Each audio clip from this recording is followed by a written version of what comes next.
Hey everyone, Pastor Jason here with the Bartlett United Methodist Church. My personal library is large, and it's always expanding, which makes for a bit of unpleasantness when it comes time for me to move. And still, I greatly value my books, and there are a handful that I think every good United Methodist, whether clergy or laity, should own, or at least be familiar with.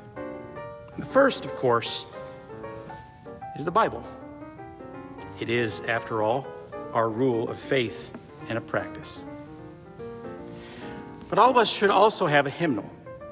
Expressing our praise musically is central for Methodists, and there's a lot of good theology in our lyrics. And finally, every United Methodist should own this. It is a bit lengthy and kind of dense in spots, but no, I'm just kidding. I do highly recommend it. But the third book that every United Methodist truly needs to be familiar with is the Book of Discipline, which is also lengthy and dense, but it just so happens to be our topic today on 3-Minute Methodism.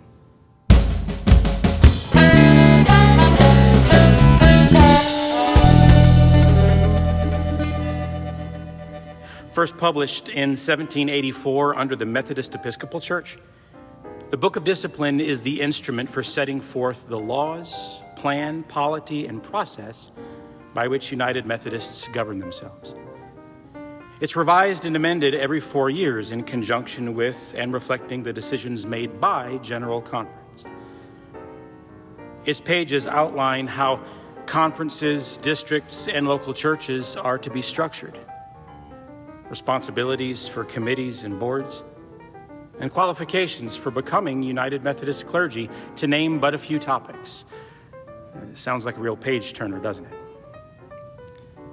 But it isn't all organization and regulation. Actually, there's lots of good stuff in here, from church history to an outline of our beliefs and stances to an exploration of what the church is and what it exists to do. In essence, the discipline explains how United Methodists agree to live their lives together and defines what's expected of us as we witness to Jesus in the world.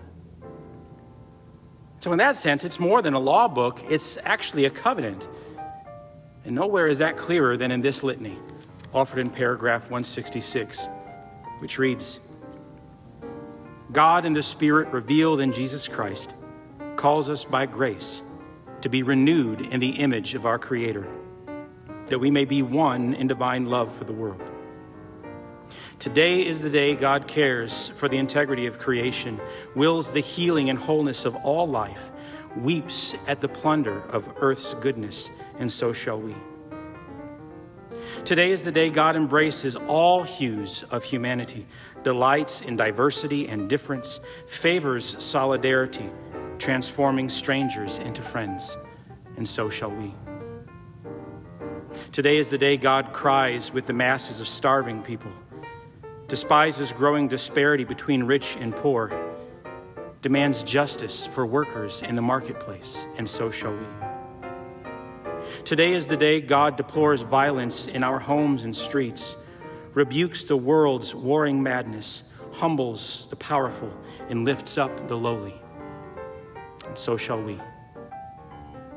Today is the day God calls for nations and peoples to live in peace, celebrates where justice and mercy embrace, exults when the wolf grazes with the lamb, and so shall we. Today is the day God brings good news to the poor, proclaims release to the captives, gives sight to the blind, and sets the oppressed free. And so shall we.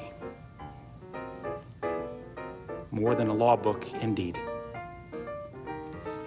That's all we have time for today, but we'll see you next week with another episode of 3-Minute Methodism.